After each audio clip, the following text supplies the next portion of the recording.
Et l'exploit de ce parapentiste un peu fou, Franck Arnaud, a d'abord pratiqué en montagne, puis en plaine. Petit à petit, il est devenu un spécialiste et a même réussi à battre le record de France de distance en parapente, 328 km. Une performance. Pierre-François Lemonnier et Isabelle Griffon l'ont rencontré en région parisienne. Dans les pas d'un randonneur du ciel.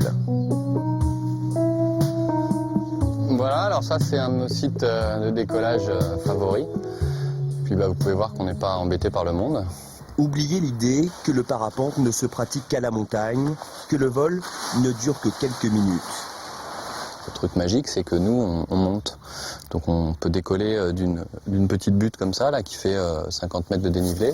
Et grâce au courant ascendant, monter jusqu'au nuage et ensuite, en passant de nuage en nuage, voyager, quoi. Voyager à l'aide des nuages, ou plus précisément grâce à des courants chauds appelés thermiques.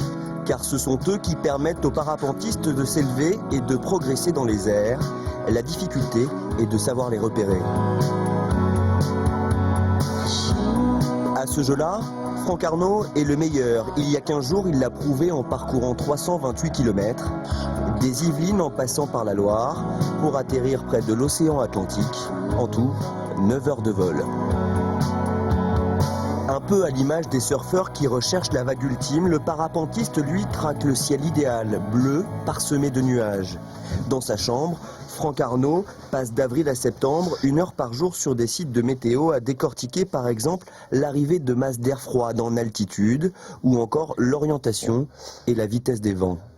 Arriver à prévoir la journée et qu'elle se vérifie, en fait, que sa propre prévision se vérifie, c'est très gratifiant, quoi, en fait. C'est déjà une partie du plaisir du vol. Anticiper la météo, éviter les zones de trafic aérien, commercial ou militaire. Dans ces conditions, le parapente relève plus de l'aventure que du voyage. Quand Franck Arnaud est dans les airs, c'est pour aller le plus loin possible, sans jamais savoir où le vent l'emmènera.